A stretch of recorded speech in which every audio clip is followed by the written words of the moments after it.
one's going to pay me to do that because they can just use AI to do that. We are lazy human beings. We pay people to bring our groceries, even when our grocery store is a block away. I literally just had AI do the whole thing and I just copied and pasted it all in, dude. He made that t-shirt, one design, and he handed them out for free. Hundreds of them. It went massively viral. Whereas like year 2 or 3, he did 40 million top line. If your gut reaction is that market is oversaturated, that's the market you need to go to because that's the big freaking market. It takes years for people to think along those lines, right? I know. Where it's like, oh, well, it's going to pay me to do that because they can just use AI to do that. It's like you are selling yourself short. We are lazy human beings. Yes. Not just that, but we want to be like, it's a dichotomy. On one hand, we're lazy, right? Which is why we pay people to bring our groceries, even when our grocery store is a block away. Like the markup on groceries is insane. You got to pay the Instacart fee. You got to pay a markup. You got to pay a tip, right? Yeah. But we're lazy. And on the other hand, we have good intent. We want someone to hold us accountable, right? So if they pay you $400 a month, like it's just them saying, you know what? Yeah, I could do this. And you know what? I have the time to do this. But knowing myself, I'm probably not going to do this. And I know this is a good thing to do. So if I feel the pain of $400 a month, it's just going to get done. People don't realize that when they're trying to start a business, they sell themselves short and think no one will pay for this. People will pay for anything. The question is, are you going to be good enough to get it in front of their face? Right. Really? I have another idea. Okay, so let's go. This came from your idea. You know, give me 10, 20 bucks and I'll make you a business plan. Okay. And then that got me thinking, well, if for no other reason, people aren't paying $200 a month for deep research. Okay. So it's just a good value, even if my prompt is nothing special, right? Yep. Shoot, I can just say, hey, you give me the prompt. You do all the work. You're just using my deep research account connected through Zapier through the API, right? Yep. Here's an idea. Good ideas have good domain names. Here's a domain name. Okay. $dr.com. Dollar deep research. Love it. One prompt. Yeah. One result. 10,000 words for $1 with sources. Yes. It's linked. I do nothing. It's purely passive. And you know what? Maybe you want to use deep research 10 times a day. You're going to pay me $1 each time? I have to find this guy. He did it. He did a very simpler model or a very similar model for faxing. I don't remember what the business was, but what it was called, but it was like basically you could pay $10 and he would do the fax for you. He'd fax whatever you need to. Oh yeah, I've or used that receive. service before. Yeah. And I'm like, oh, it's a no-brainer. Like, yeah, you just build an automation that's like you put in whatever you want, you pay $1, and it gets you out whatever you want. And like, I do think as a macro trend, stuff like that gets super interesting because of like subscription fatigue that people are going through. It's like, dude, people could subscribe if they want to. Sure. Right? Like if you use using it 6 enough times, volume, yeah. And you're like, you know what? I'm going to spend $180 a month on that. I might as well buy deep research. But then they see right there on the sidebar, unlimited access, $40 a month. That's a no-brainer. Right. I'm going to have to look at my token usage and make sure economically it makes sense. And there will be people that try to abuse it and you can put in safeguards, but you can't tell me that would not be a good business idea. And the website is just, it's kind of like Replit, where the whole website is just like a chat log, thing. Just a prompt. Yeah, I mean, they literally have on Flutterflow and Bubble and a bunch of these no-code builders, they just have like ChatGPT clones that you just put in your own token. Yeah. And like there's a couple guys that have done pretty well in the iOS space by building just like your super AI assistant. And it's literally just ChatGPT delivered again that they're just running ads at. And it's like, like nobody else is.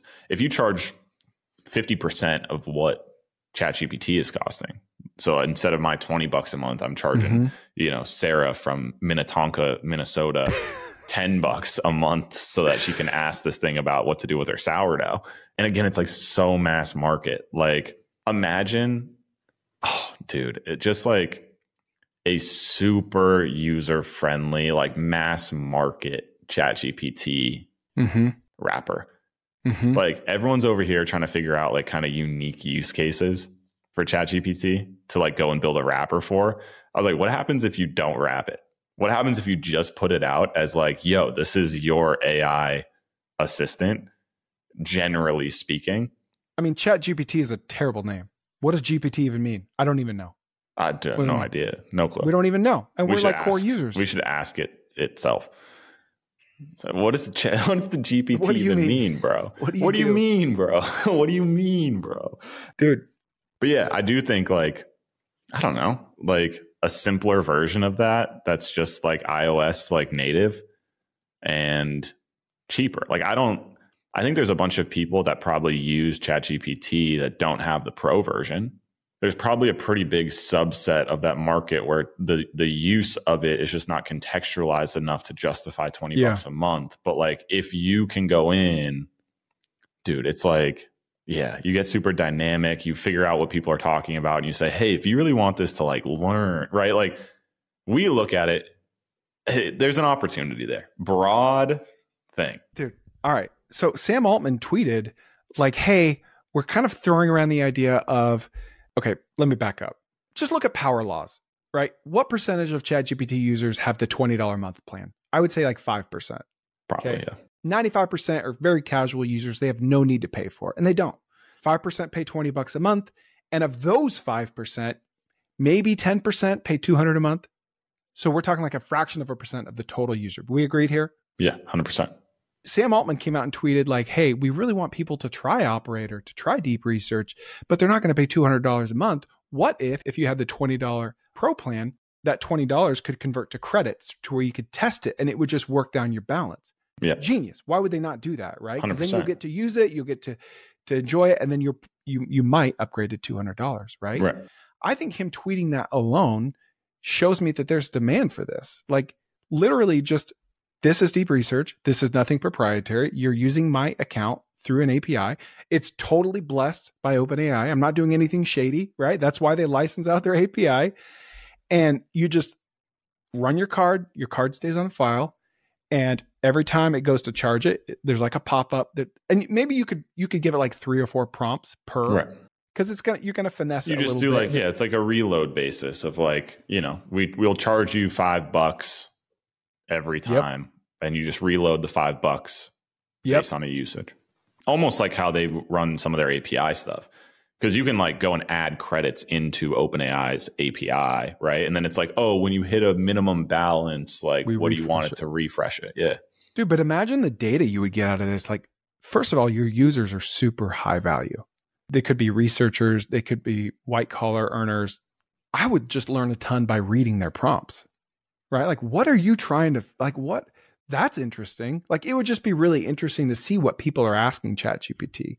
I don't know. Maybe the privacy settings wouldn't allow for that, but it's really interesting because it kind of parlays on the back of the guides digital product thing. Because like, what's the next step? Like if someone buys the book on sourdough, right? Mm-hmm. And you can immediately hit them with, here's your AI assistant for this specific thing. But it's all like the same. It's all just ChatGPT. I told you for the Instant Chef, we're not even training. Like we're just, it's literally just a straight ChatGPT, but people will use it as a cooking thing because they're in a cooking app. What if they ask like, what PSI should I have on my Mazda Miata? Will it answer that? Or are there guardrails? No, ask it whatever they want.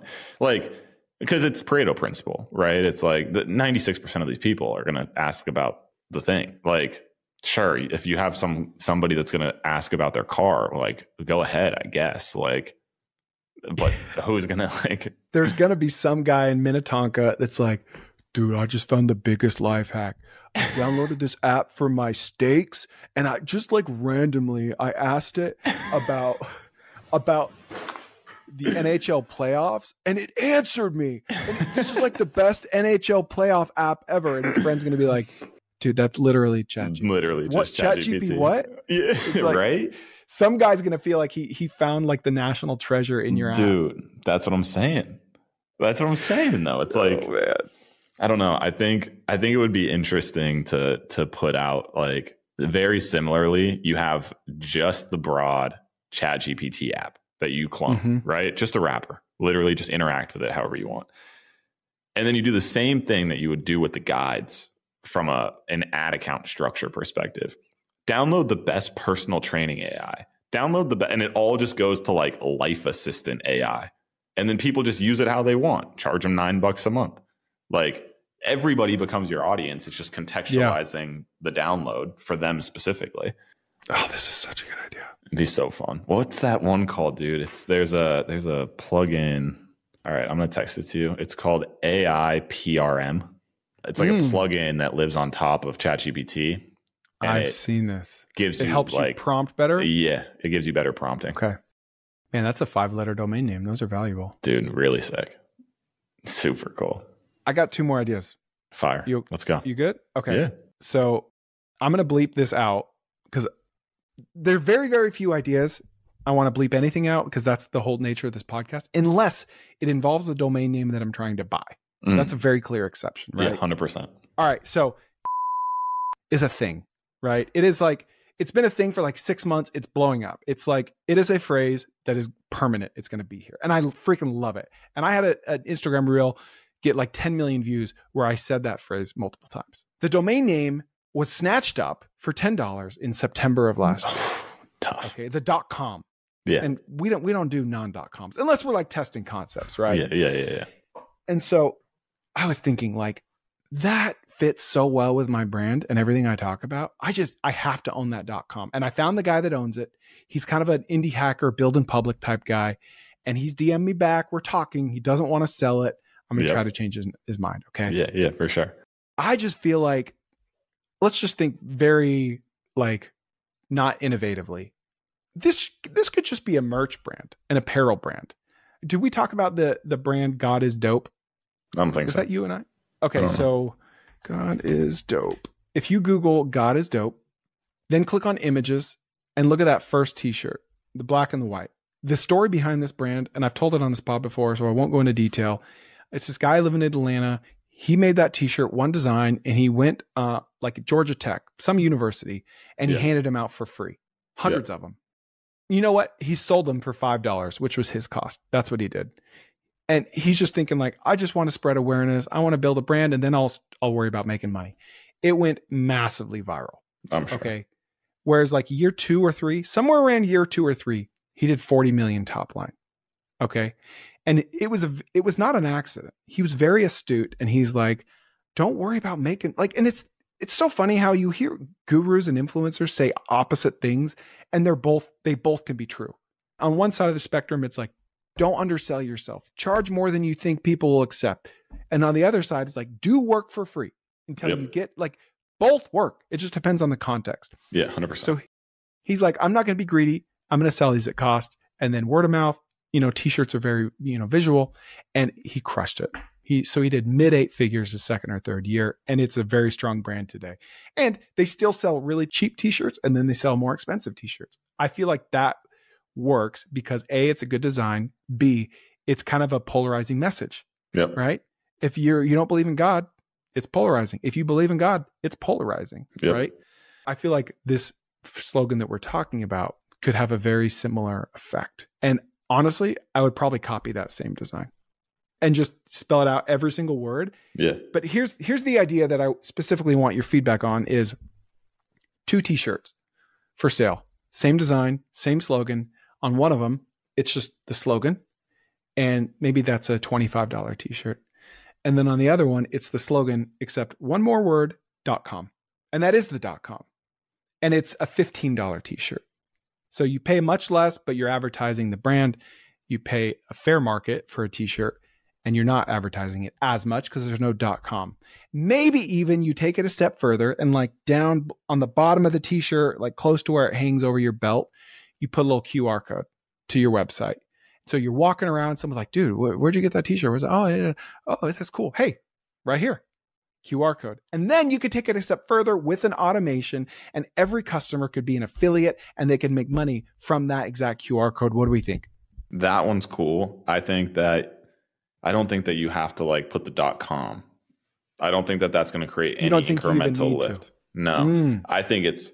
So video is cool, but you know what's better? Long form audio via podcast and my newsletter, tkopod.com. Go there to subscribe for free to my newsletter. It's 1 email a week, very tactical. And then go to my audio podcast, 3 episodes a week, stuff like this. You're going to love it. All free, no sleazy sales pitch, tkopod.com. I think it's literally all of just the words on the front and a big ass QR code on the back. That's it. That's it. That's it. And that's what everyone gets for the same price. Yeah. I like it. Do you think that would sell? Do you think that'd be a good brand? Yeah. Like I'd have to see the shirt, but yeah. I mean, like we've seen it happen so many times in brands that like every brand ends up having like their hero product that just like hits. Like you just strike a chord with the market, you know, like, you know, I won't say names, but like there was a buddy of mine that had one that just was like 4 words on the back and it just hit. Everyone wanted one. Had like NBA players buying it because like it just resonated. It was like that phrase on its own was like what was hitting. Like super cool. And so like I think about that. Like there's other examples that I can send you too where it's like one hero product that just went. Even in the Christian space, Rough Shot Supply, I bought their hat. Okay. Same thing. Theirs was their phrase is "These are the good old days." Phenomenal. I see it. I'm looking at it now. There's another one. Dude, I got one. Yeah. Yeah. First of all, the upside down Dallas hat guys. Yes. You seen those? Yes. That guy just got a 4th string quarterback to wear it once, and now it's an 8-figure product. Oh, literally. Okay. The second one, Dad Gang guys. You stole it from me. Dad Gang, dude. He's all over Twitter. That's an 8-figure freaking hat brand dude, based on blowing up. And it plays to exactly what we're talking about. Like it's that message that you want to shout to the world. Like I am a dad and I think dads are important and I want to advertise that to the world, which is like, that's kind of where everything is trending, right? Right. Like, which that to me, like when you zoom out a little bit, like that's the definition of brand. Is you think about like selling products on the internet and a lot of it is benefits and features focused, right? But your marketing is around like problem solution and like all of these, you know, more whatever, versus what I call like resonance marketing, right? Like putting something that somebody resonates with, right? And selling a product that they resonate with, which is literally what brand really is like, do I resonate with this thing enough to put it on my body? And I think hats and shirts are like awesome. Like I think that is the easiest way for somebody to connect and share whatever they resonate with is like, oh yeah, I'm gonna put it on my hat. I mean, like I wear hats every day. Mental Wellness Club. Like, yeah, I believe in mental health and like wanting people to right. And so it's like I resonated with this and I bought it off of an Instagram ad because I resonated. Like not because it's the softest hat in the world or I'm addicted to camo. It's like, no, I liked what it said, so I bought it, and I've got more over there that are the same thing. Those are the hats that make people stop, like strangers stop and ask you about it. Oh, dude, this is like my most complimented hat ever. Like I at least once a week, whether it's at Target or Home Depot or the person that's checking my tickets to get into a Laker game, they're like, dude, nice hat. Oh, thanks, dude, bro. That just gave me an idea. Like you use ChatGPT or some bot or Appify or something to find all those little one-liners, those catchy one-liners, right? And you print out 100 of them on 1,000 different t-shirts and you pass those out, or you just friends and family. Like, hey, will you wear these around and tell me what you think? Which one of those 100 is getting the compliments? Literally. And that's the one you go all in on. Or I mean, you could just use Facebook ads, right? Yeah, that's where I'm at. I'm like, I'm just running ads, dude. I'll get 10,000 people to see all of these tomorrow if you want. And then you just go to Pod Partner. Colors. You use Pod Partner. You use Canva and then Pod Partner. They do print on demand. It's cheaper and better quality than like a Printify or a Printful. What's the big one? Printful. That's the big one. Yeah, those right? two. I mean, the Send Prayers hoodie that you have is from Pod Partner. Yep. I was going to ask you that. And you know the quality of it. Like it's thicker. It's just like a better setup. Yeah. And they have mock-up tools. And so you just like go mock up a bunch of designs. You were the recipient of that screenshot that I sent was like, hey, which of these 10 slogans do you like the most that I put on the back of those shirts? Remember like a year ago? Yeah. Right. Yep. And then we printed them. And like it wasn't meaningful enough for me to go and like pursue that fully. But like there's a world where that can, you know what I mean? I still think there is something different about the offline compliments. right? Versus like how many clicks is this design getting versus that one? Oh, 100%. I wore my Send Prayers hoodie my parents lived down in San Diego County. I worked at the grocery store and like a 65-year-old dude came up and was like, dude, nice shirt. And I was like, okay, okay. It just goes along with my framework of the harder way is often the better way. Yeah. You know, like the unscalable way or whatever. 100%. I think from a like a testing perspective to see what you can get clicks, because like I said on the last episode, like you're going to run ads at some point. Dad Gang runs ads. Like, yes, the in-person is an intangible and that's all going to be its thing. But like they run ads to get more people to see it. And so it's like Rough Shot Supply, the one with these are the good old days hats. They used to have like 8 hats that they sold. And obviously that one was the winner because now they only sell that hat in 8 colors. And it was probably like that design literally probably sold like 93% of the 8 Pareto hats. principle. That's usually how it works. Yeah. Pareto principle isn't even 80-20. It's usually like 95-5. Yeah, 96-4 all the way up. I think that's go test 8 designs on ads, spend $100 behind each one, which one's getting you the clicks and the conversions, and then kill the other 9. Don't even try to sell the other 9. Even if one of them got a purchase, just go to where the data tells you to go. And so it's like, I don't know. It's so easy. It's people that are listening. It is so easy to test these things so fast. Go test it and the market will tell you what's good. I just know that there's a few percent of people listening right now and they're like, oh, these bros literally think they just invented t-shirts or print on demand. It's like, listen, stop. First of all, stop. Here's a framework for you. If your gut reaction is that market is oversaturated, that's the market you need to go to. Yes. Because that's the big freaking market. Yes. Right? That's where you need to play around. And I meant to say this before, but I forgot when we were talking about digital products, right? Yeah. Like if you start selling $19 digital products through Facebook ads, it's probably like where you start is probably not going to be where you finish, right? But you've got to start somewhere. That may evolve into something much more completely different. You may land on like custom baseball bats. Right. But it's a very approachable way of getting revenue and learning Facebook ads. And that's the point here. The biggest piece for me is for people that are like trying to step into entrepreneurship for the first time is to get them away from their ideas. You got to get out of your head. You have to get out of your head and start looking at like actual movement and numbers that are sitting in front of you. Like just go turn on $100 worth of ads. I'm not going to sit here and say you're going to triple your money tomorrow, but at least you have some data around like, oh, wait, this is interesting. 35% of people click through this ad, but not this ad. Why? Right? It like changes instead of getting caught in this like cyclical pattern of the same thoughts. What if I did this? Oh, here's the 15 reasons why I shouldn't. Well, what if I did this? Here's the 15 reasons why I shouldn't. That is all happening in somebody's brain.